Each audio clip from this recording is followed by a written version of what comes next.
This is the last clip for NCERT book explanation, chapter 12, biotechnological applications. अब देखो हमारा title है transgenic animal. तो जैसे हमने पहले कहा था ट्रांसजेनिक प्लांट्स, तो when a desirable gene is transferred into a plant or when a plant is genetically modified, it is called transgenic plant or it is called genetically modified plant or genetically modified crop or genetically modified food. तो sir तुम्ही असं म्हटलं की एखाद्या प्लांटमध्ये जर बाहेरून gene टाकला तर ते प्लांट ट्रान्सजेनिक प्लांट किंवा जेनेटिकली मॉडिफाईड प्लांट किंवा जेनेटिकली मॉडिफाईड क्रॉप किंवा जेनेटिकली मॉडिफाईड फूड असतं. तर तसंच आता पाहायचं ट्रान्सजेनिक ॲनिमल. तो जेनेटिकली मॉडिफाईड प्लांटचे एक्झाम्पल जसं बीटी क्रॉप्स असतील किंवा गोल्डन राईस असेल एंड मेनी मोर क्रॉप्स. तो वैसे अब हम लोग देखेंगे कि क्या है ट्रांसजेनिक एनिमल्स. तो C,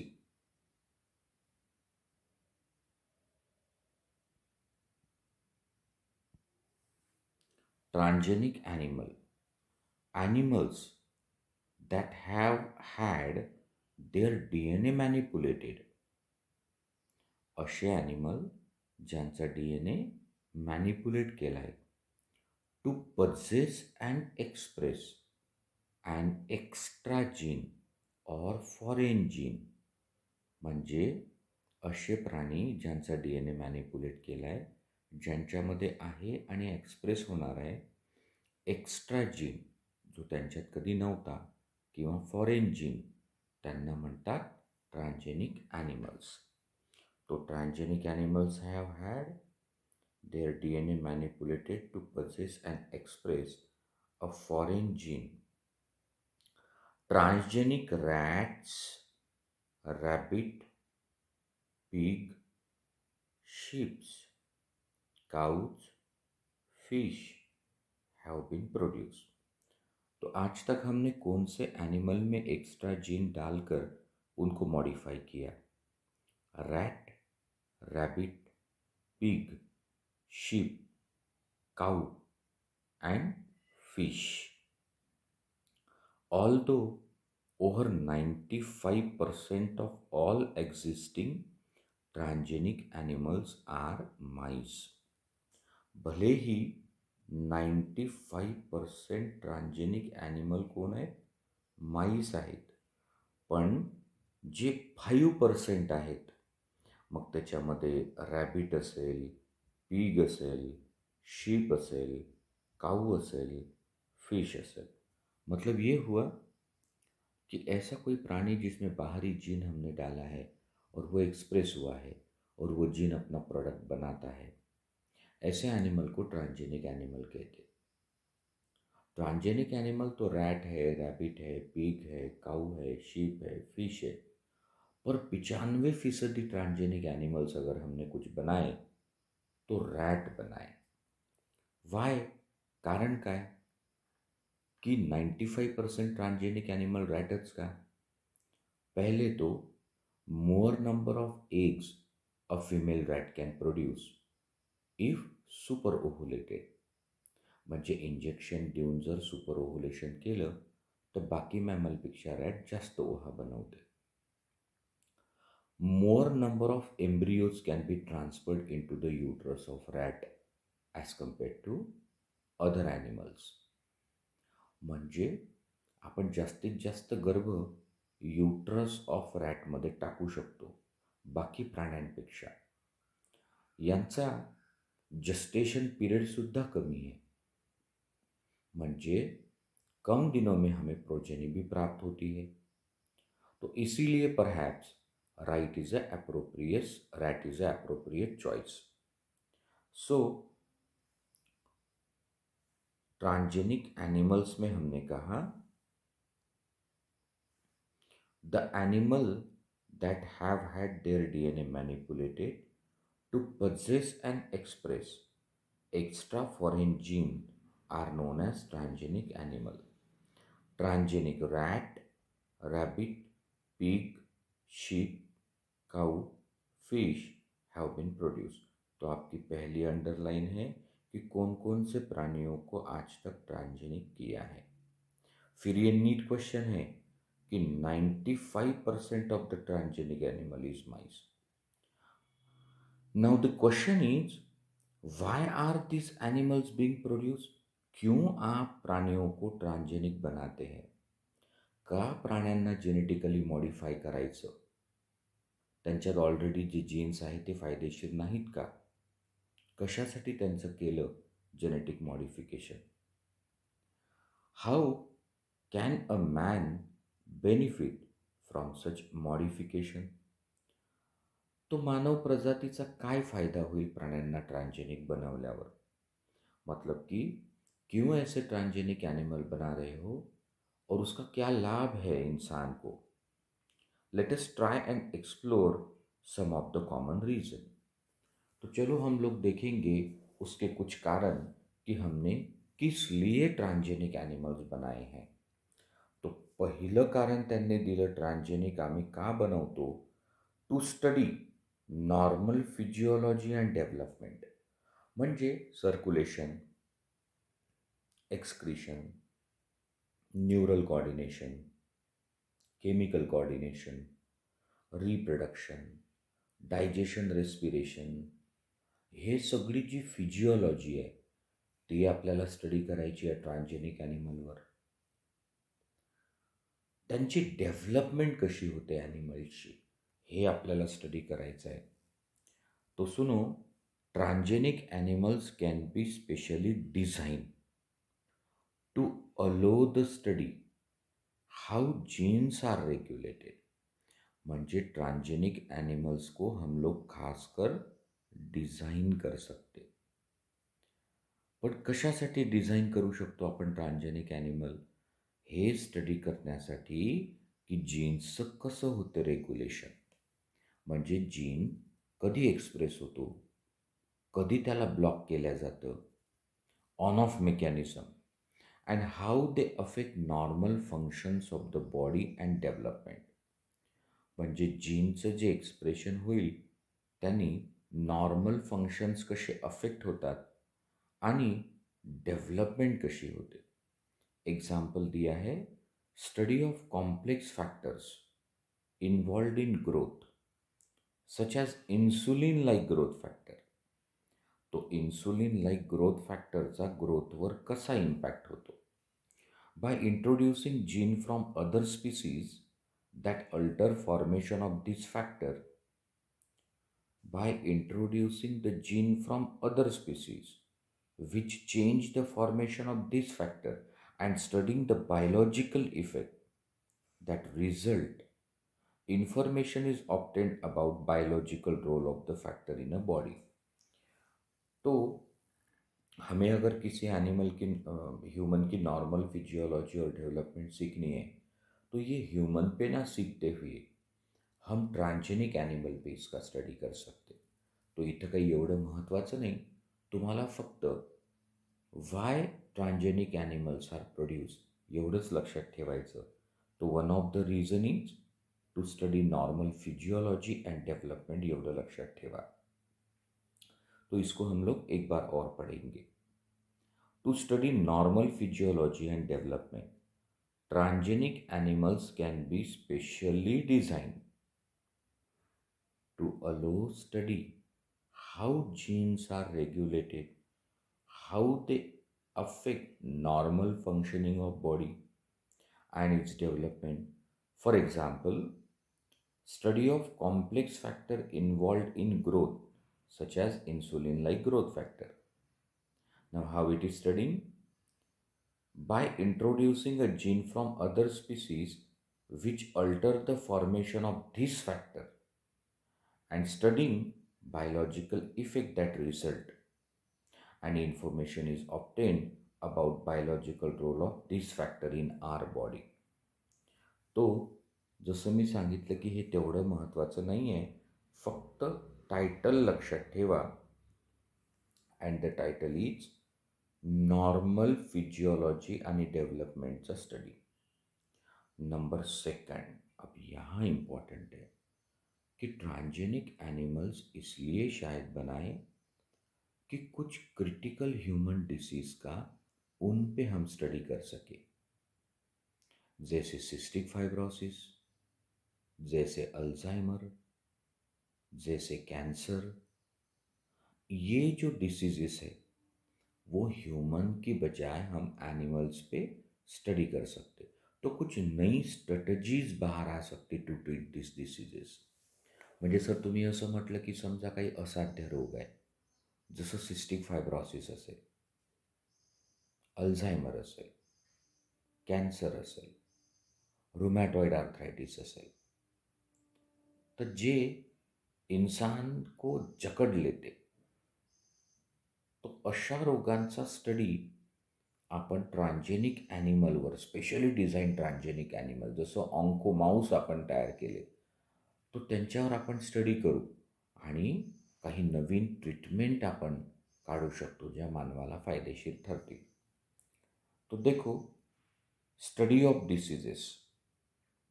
many transgenic animal are specially design to increase our understanding how genes contribute to development of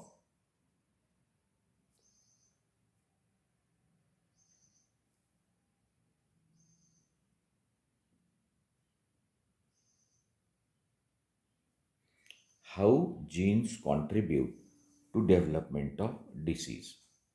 म्हणजे काही ट्रान्सजेनिक ॲनिमल स्पेशली डिझाईन केले हे शिकण्यासाठी की जीन्समुळे कसा एखादा डिसीज, जीनचं काय कॉन्ट्रिब्युशन असते डिसीजमध्ये.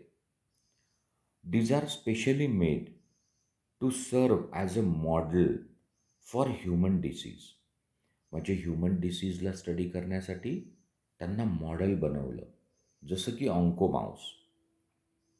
So these are specially made to serve as a model for human disease so that investigation of new treatment for the disease is made possible.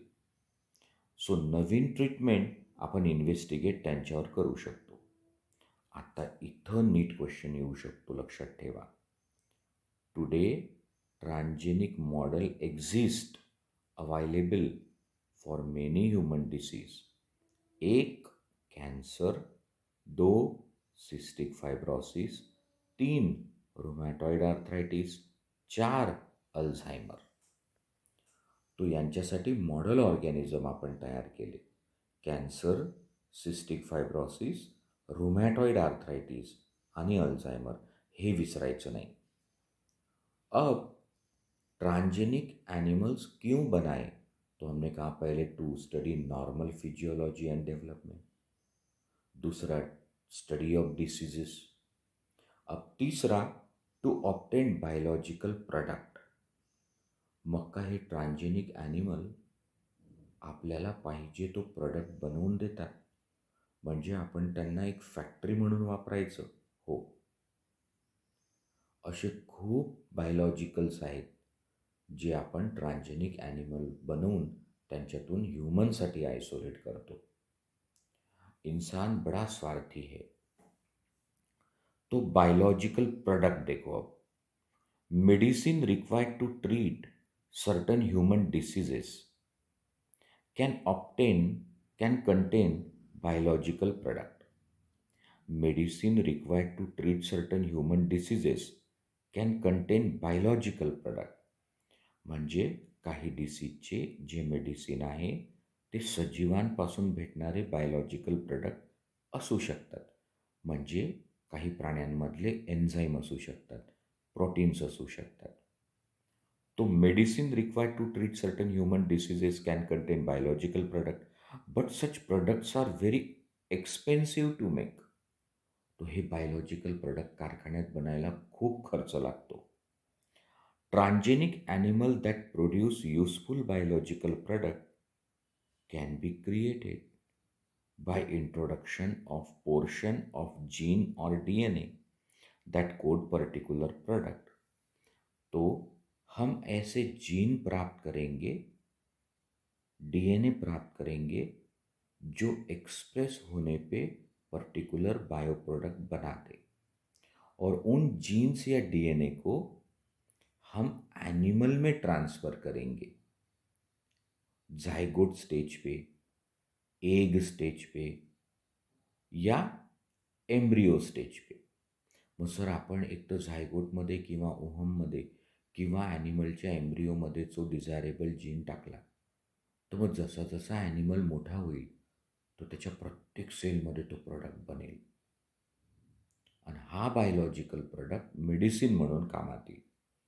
So transgenic animals are produced. Transgenic animal that produce useful biological product can be created by introduction of portion of DNA or gene which codes for particular product. आता नीट question आहे, लक्षात ठेवा. Such as, म्हणजे example दिलाय, human protein alpha one antitrypsin use to treat emphysema. तो emphysema मतलब continuous cigarette smoking की वजह से अल्वेओलर सरफेस एरिया डिक्रीज होता है.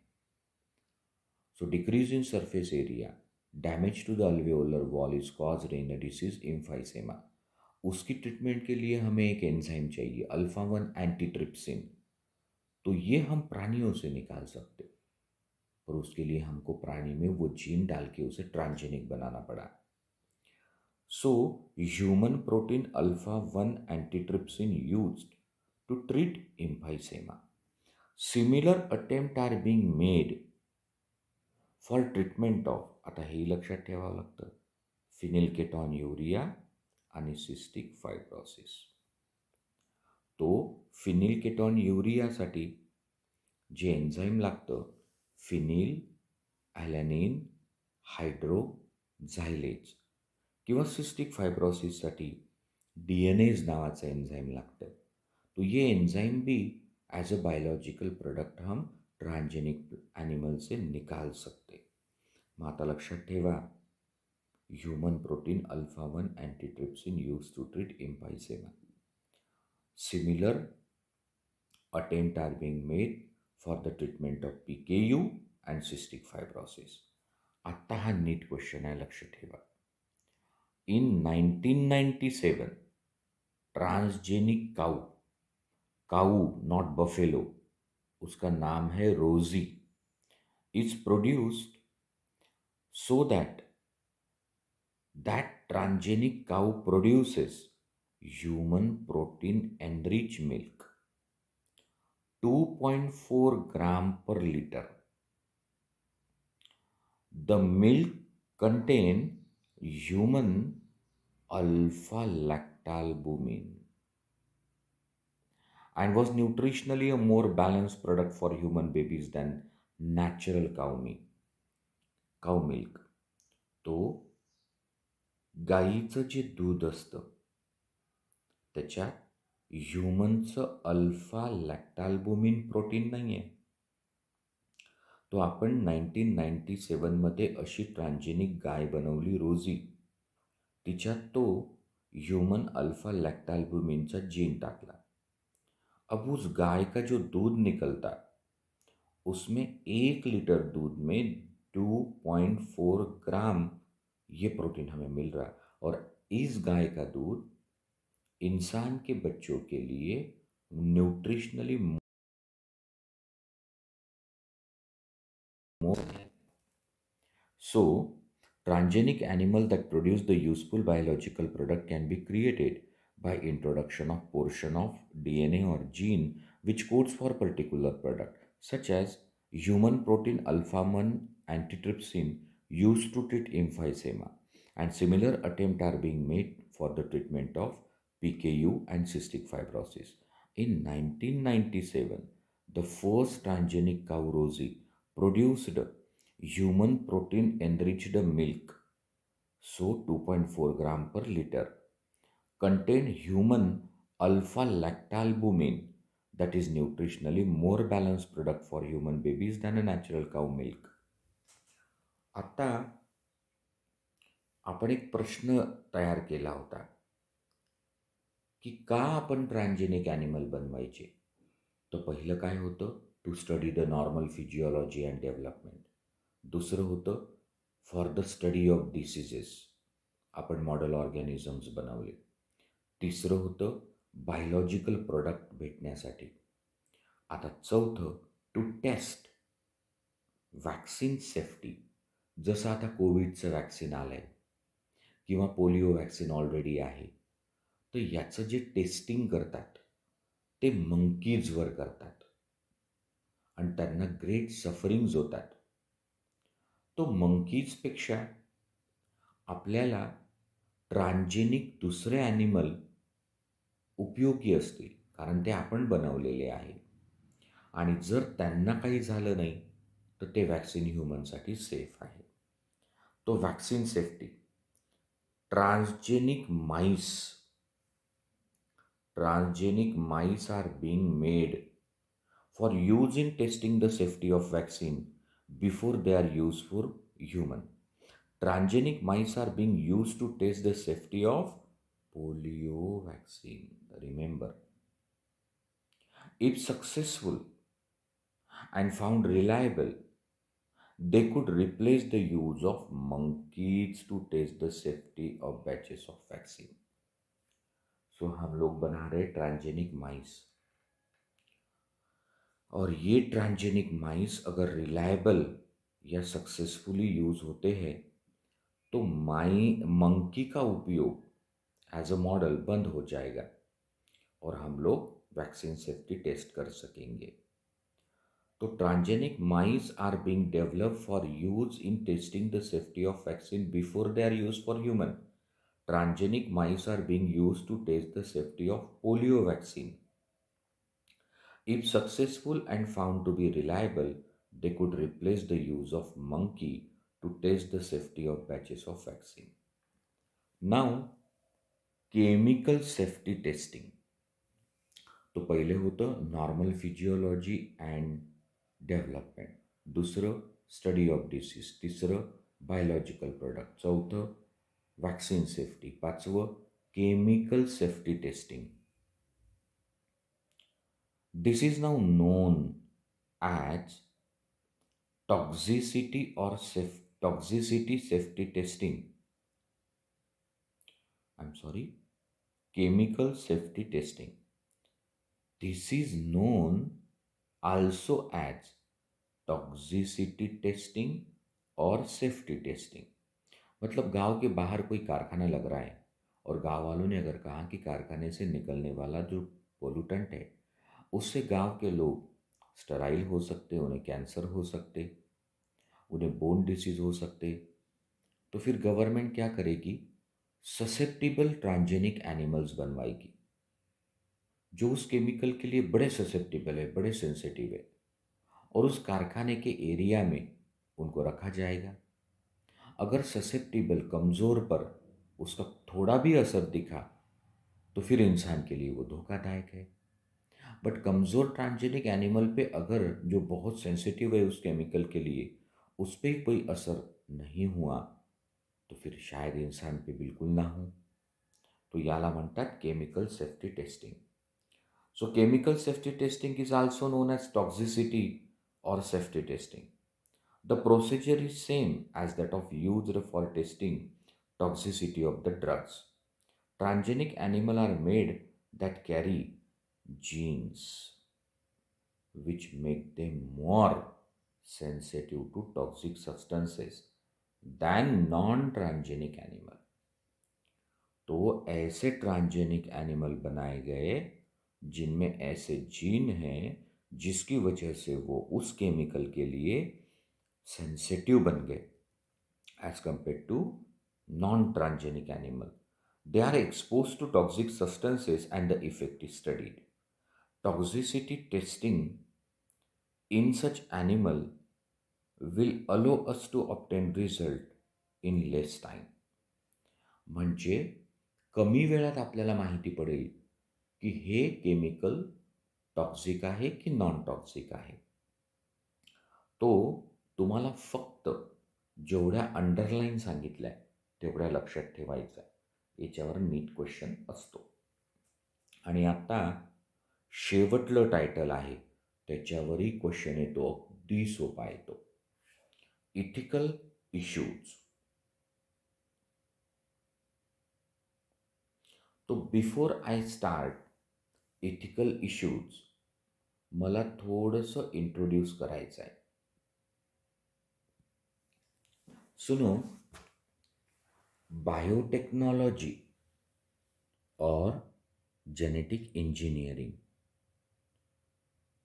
काय करते रिकॉम्बिनंट डीएनए टेक्नॉलॉजी और जेनेटिक इंजीनियरिंग? तो सर प्लांटला बनवते ट्रान्सजेनिक, एखाद्या ॲनिमलला बनवते ट्रान्सजेनिक. तो प्लांट्सला ट्रान्सजेनिक बनवणे, ॲनिमल्सला ट्रान्सजेनिक बनवले, त्यांचा वाटेल तसा वापर करून घेणे, मायक्रो ऑर्गॅनिझम जेनेटिकली आपण मॉडिफाय करतो आहे. ह्युमन्सला इन्सुलिन पाहिजे आहे, ग्रोथ हार्मोन पाहिजे आहे, किंवा प्रोजेस्टेरॉन हार्मोन पाहिजे आहे, किंवा अजून काही इम्पॉर्टंट एंजाइम पाहिजे, तो अपने स्वार्थ के लिए, निजी स्वार्थ के लिए हम लोग कर क्या रहे? हम लोग हमारे फ़ायदे के जीन प्लांट्स में डाल रहे, एनिमल्स में डाल रहे. हम लोग ट्रांसजेनिक एनिमल्स पे टॉक्सिसिटी सेफ्टी टेस्टिंग करते, या वैक्सीन सेफ्टी टेस्टिंग, या कैंसर के ड्रग्स उन पे ट्राई करते, तो उनको बड़ी पीड़ा होती है, दर्द होता है. तो सर हा तर अन्याय आहे ना. आणि म्हणून बायोटेक्नॉलॉजीवर आरोप आहे की you are violating principles of humanity. म्हणजे मानवतावादाचे जे तत्त्व आहे की जिओ और जिनो दो, तर हे तत्त्वाचं उल्लंघन तुम्ही करताय. तुम्ही त्यांना फॅक्टरी म्हणून वापरताय. तुमच्यामुळे जगाला धोका आहे.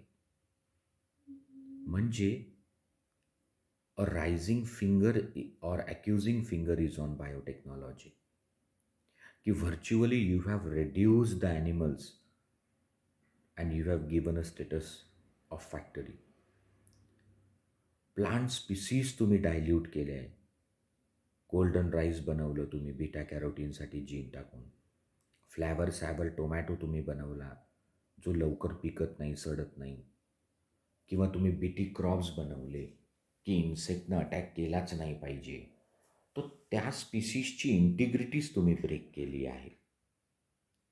म्हणजे तुम्हाला एक शॉर्ट स्टोरी सांगतो. वेस्ट आफ्रिकामध्ये एक प्लांट आहे, Pentadiplandra brazzeana. So I will write it here. Pentadiplandra brazzeana. So Pentadiplandra brazzeana एक वेस्ट आफ्रिकन प्लांट आहे. याच्यातून एक प्रोटीन मिळतं, ब्राझेइन.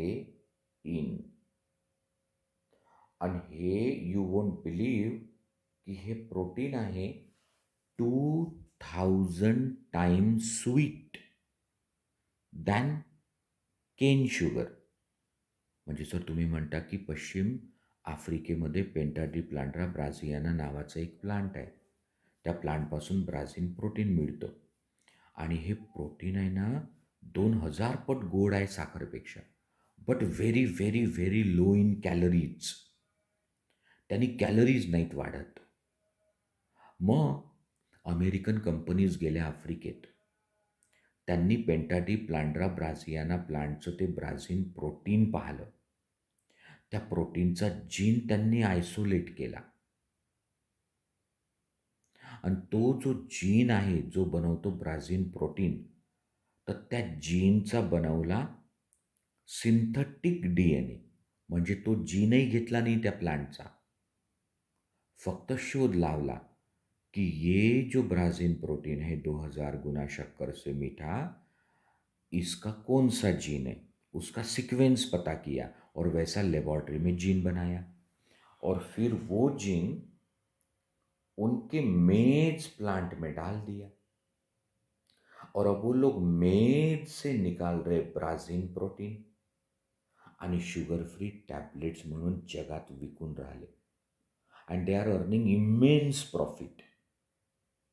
आणि तो गरीब देश आफ्रिका ज्यांचे बायो रिसोर्सेस चोरले त्यांना काहीच नाही मिळालं. अरे सर, हे तर चोरी आहे. हो, पण हे कायद्यानं चोरी केली त्यांनी. मतलब मतलब उन्होंने इस बात का पेटंट प्राप्त किया. म्हणजे त्याचे हक्क प्राप्त केले त्यांनी, त्याचं पेटेंट मिळवलं कि ये हमने ऐसा एक जीन बनाया जिससे ब्राझीन प्रोटीन बनता जो 2000 गुना मीठा आहे शक्कर से. आणि तो गरीब देश यांचं काही नाही करू शकत. पण सर, ही कायद्यानं केली त्यांनी चोरी. This is stealing the bio resources of some country without proper permission, authorisation और विदाउट प्रॉपर कॉम्पेन्सेशन. यालाच तर म्हणतात बायो पायरसी. तो जे अमीर देश आहे फायनान्शियली, टेक्नॉलॉजिकली, ते बायो रिसोर्स आणि ट्रॅडिशनल नॉलेजमध्ये गरीब आहेत. आणि जे बिचारे गरीब देश आहे फायनान्शियली, टेक्नॉलॉजिकली, तर ते ट्रॅडिशनल नॉलेज आणि बायो रिसोर्सेसमध्ये रीच आहे. तर हे so called rich countries, developed countries, so called rich countries और डेव्हलप्ड कंट्रीज त्या पुअर कंट्रीजचं करतात एक्सप्लॉयटेशन. म्हणजे commercialising the bio resources of X country without their proper permission is biopiracy. तो हे इथिक्स नहीं आहेत, हे वायोलेशन ऑफ इथिक्स है. लेबॉर्ट्री में जो ट्रांसजेनिक एनिमल्स या माइक्रोब्स बना रहे, वो ट्रांसजेनिक माइक्रोब्स के अनप्रेडिक्टेबल इफेक्ट होंगे. अब क्या चल रहा है दुनिया में, क्या हो रहा है सब तरफ. तो सर, हमने सुना वुहान कोई चाइना का एक शहर है, वहाँ एक जेनेटिक इंजीनियरिंग की लेबॉर्ट्री है. वो लेबॉर्ट्री में उन्होंने ये वायरस बनाया और गलती से वो एस्केप हो गया या जानबूझ के वो एस्केप हुआ, पता नहीं. और 1 साल से दुनिया को इस वायरस ने जकड़ लिया है और दुनिया में 20 लाख से भी अधिक मौत हुई है इस वायरस से. सो अनप्रेडिक्टेबल आहे, माहीतच नाही काय होते आहे.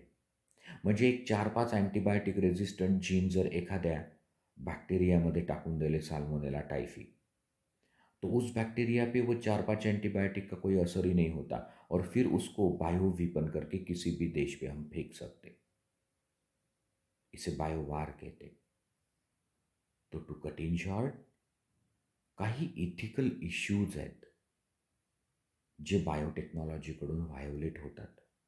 त्याचं रेग्युलेशन पाहिजे, त्याच्यावर लक्ष पाहिजे.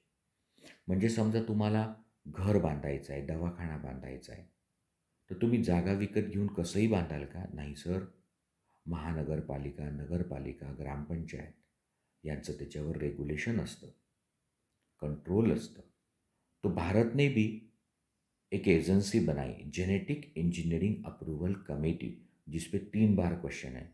एकदा विचारला फुल form of GEAC, genetic engineering approval committee.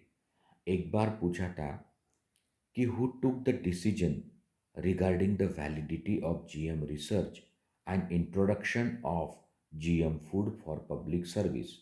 तर हे डिसिजन कोण घेतं? GEAC घेते, जेनेटिक इंजिनिअरिंग अप्रूवल कमिटी घेते. तो आत्ता आपण पाहणार आहे बायो इथिकल इश्यूज. त्याच्या आधी मी तुम्हाला काही टर्म समजून सांगतो, तर तुम्ही आहे ना इंटरेस्टने ह्या टर्म ऐका माझ्या.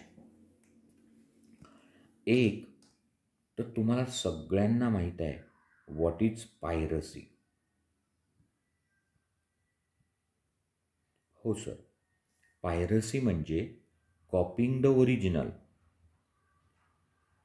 with little modification and its commercialization without proper permission or authorization is piracy.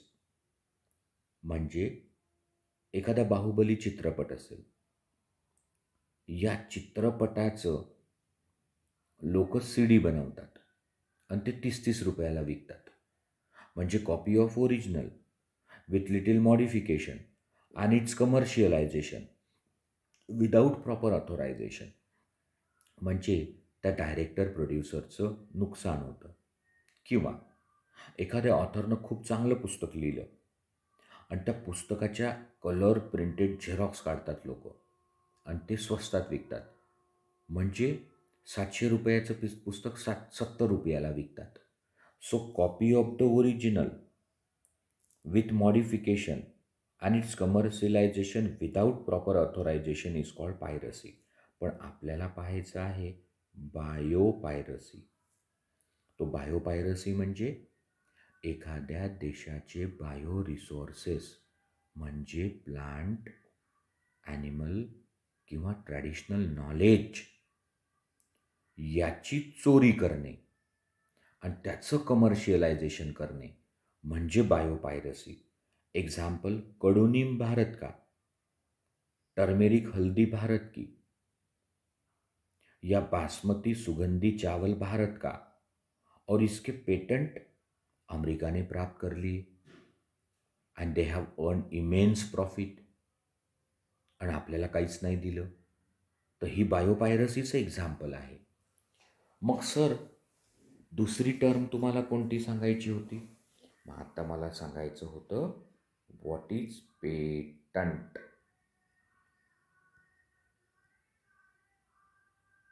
So what is patent?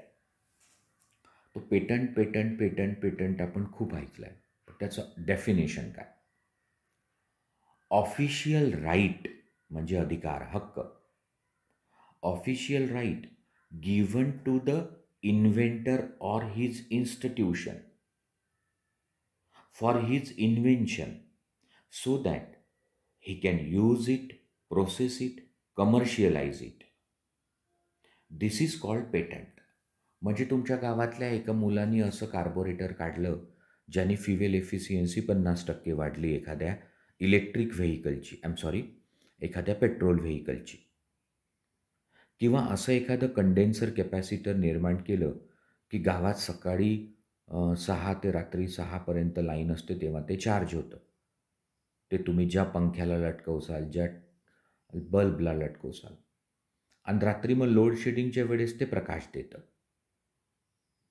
तो आता हे जे इन्स्ट्रुमेंट कार्बोरेटर किंवा कपॅसिटर त्यांनी डेव्हलप केलं त्याचं त्यांनी मिळवायला पाहिजे पेटंट.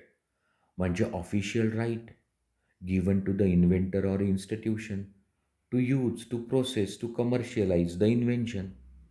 पण समजा जर त्यांनी पेटंट केलं नाही आणि ते जर कंपनीच्या हाती लागलं तर कंपनी त्याच्यातून 20-25 कोटी रुपये वर्षाला कमावते आणि त्या मुलाला त्या 7-8-10 वर्षाच्या मेहनतीचं काय भेटलं? काहीच नाही. तर याला पेटंट म्हणतात. मग आता सर बायो पेटंट म्हणजे?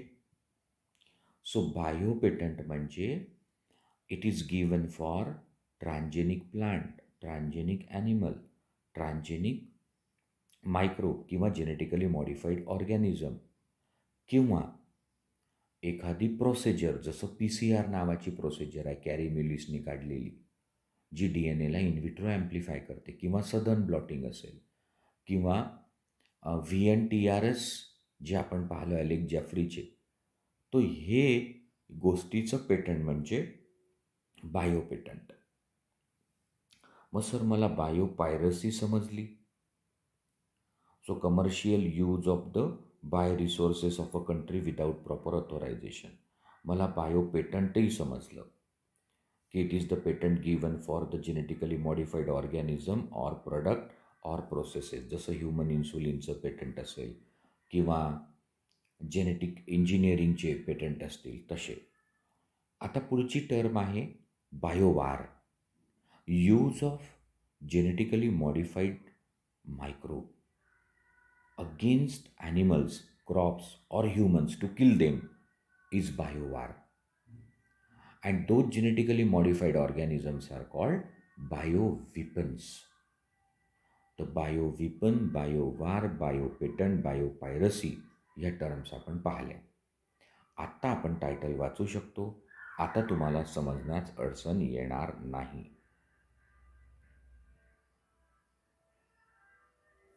पहा, ethical issues. Manipulation of living organism by human race cannot go any further. Manipulation of living organism by human race cannot go any further without regulation. म्हणजे नियंत्रण तर असलंच पाहिजे. Some ethical standard are required. काही नैतिक मूल्य आवश्यक आहे.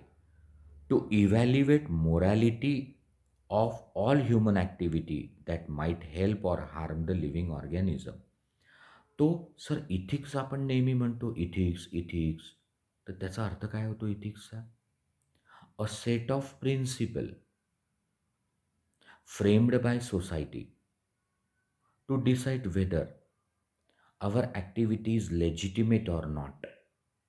म्हणजे असे 4-5-10 प्रिन्सिपल जे समाजाने बनवले ठरवण्यासाठी की आपली कुठलीही कृती योग्य की अयोग्य. रस्त्यात गाडी पार्क करणं योग्य की साईडला? सर साईडला.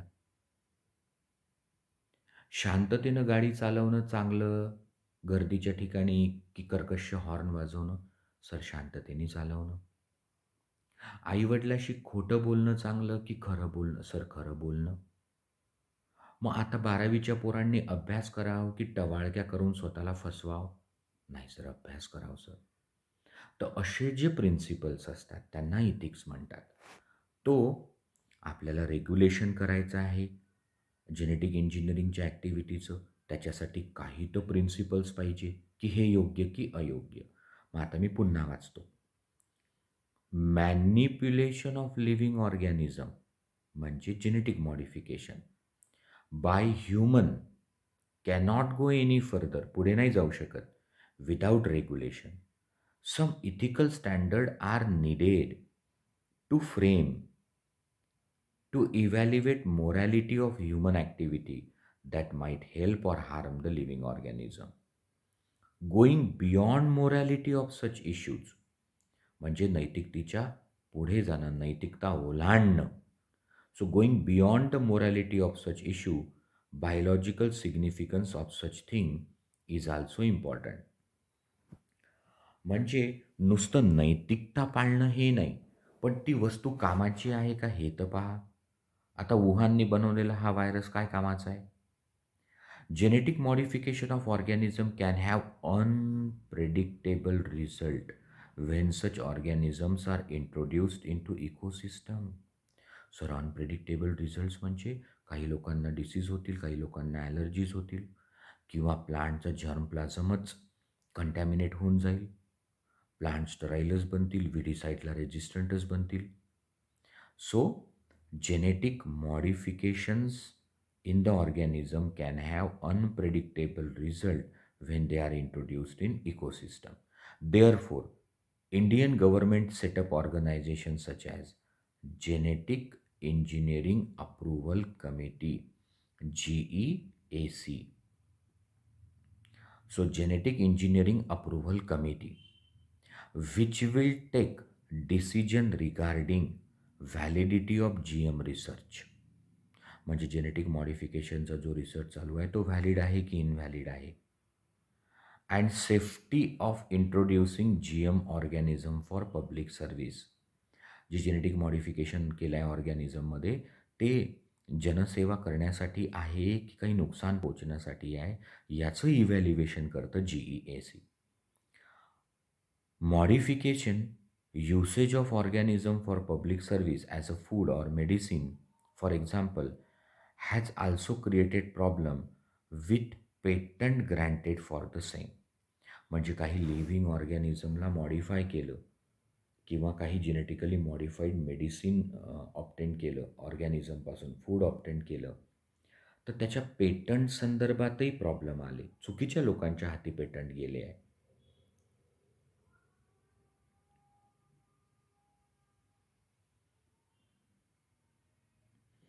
नाव C, there is a growing अँगर इन द पब्लिक. म्हणजे लोकांमध्ये त्याच्याबद्दल द्वेष आहे, राग आहे. So there is a growing public anger that certain companies are being granted patent for those product or technologies that make use of genetic material, plant, other biological resources that have long been identified, developed and used by farmer and indigenous people of a specific country or region. म्हणजे एखादं specific region किंवा कंट्रीमध्ये तिकडचे शेतकरी बांधव किंवा तिकडचे रहिवासी यांनी शोध लावलेले म्हणजे आयडेंटिफाय केलेले, डेव्हलप केलेले, विकसित केलेले आणि त्याचे उपयोग करत असलेले वंशपरंपरेने असे काही जेनेटिक मटेरियल, प्लांट किंवा बायोलॉजिकल रिसोर्सेस याचं पेटंट चुकीच्या लोकांनी मिळवलं आणि मग ते करून राहिले एक्सप्लॉयटेशन.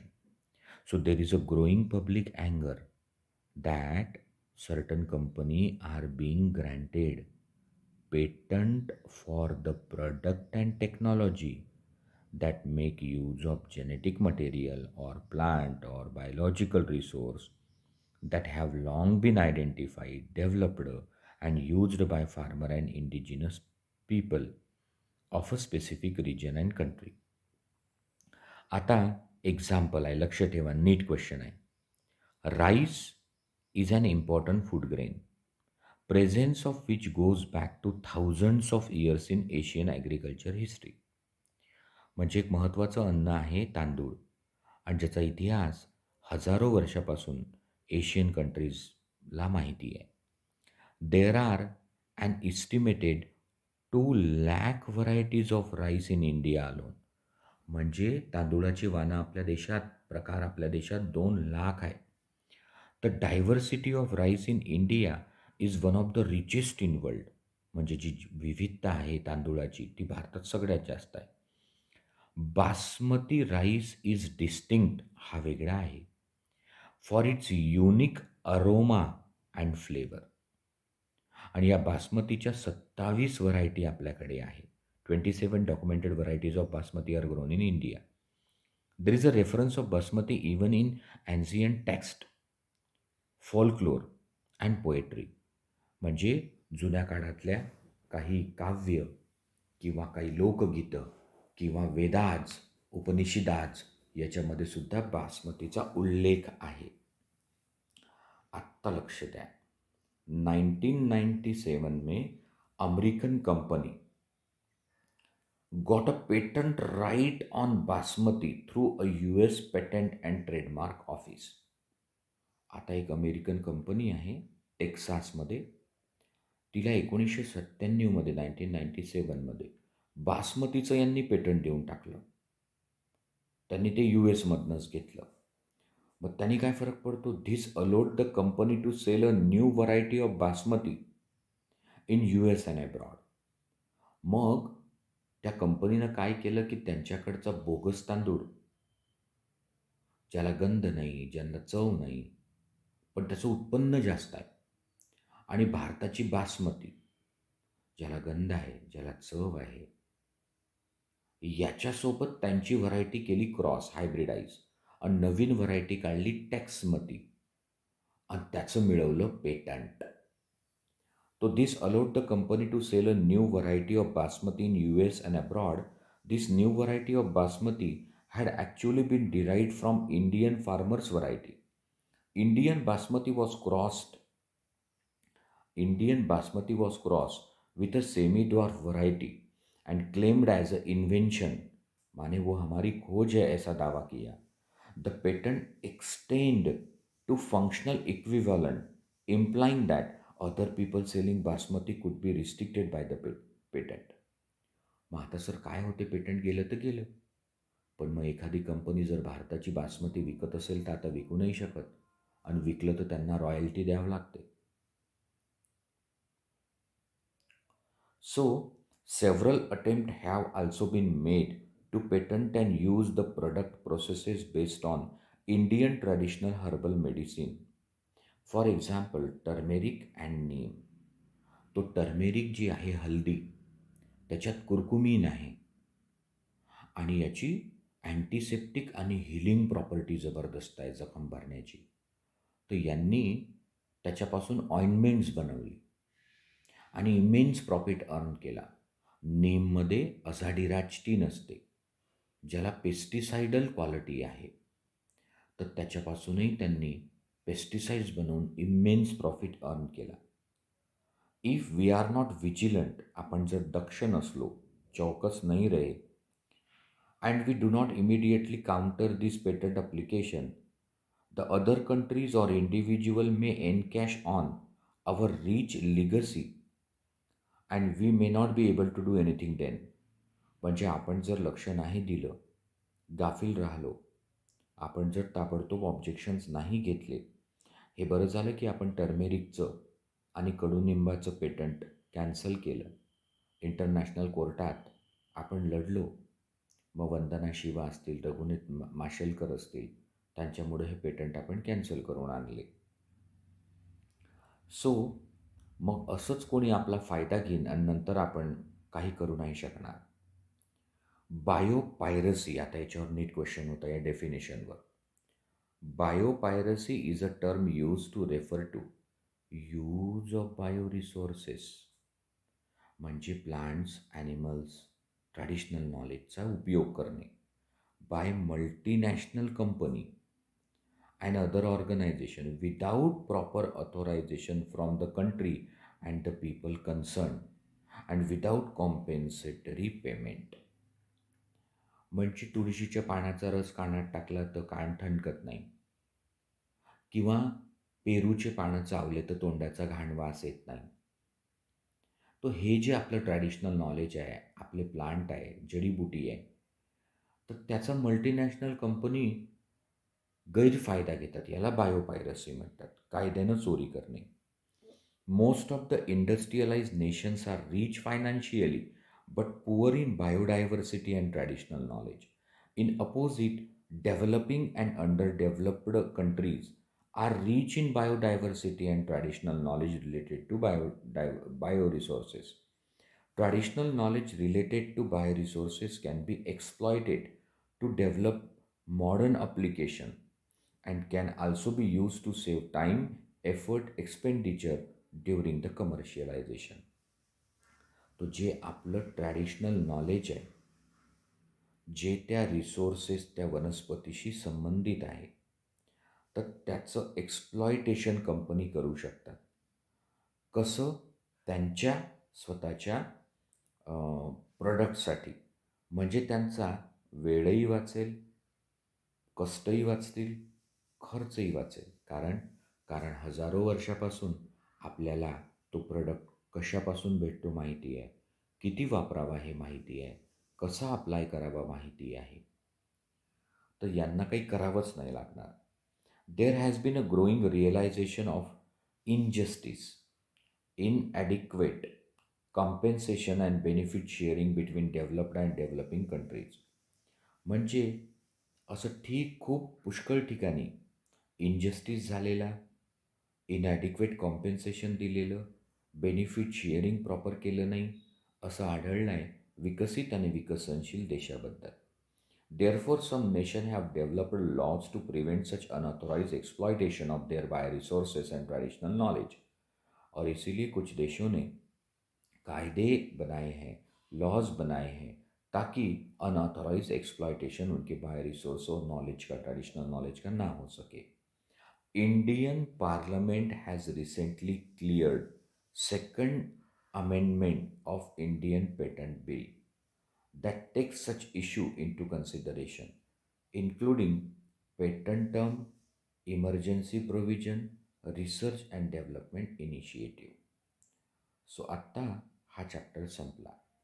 मग मी व्हॉट्सअप ग्रुपवर नोटीस टाकतो, तुमची 45 क्वेश्चनची याच्यावर टेस्ट तुम्हाला द्यायची आहे. थँक्यू.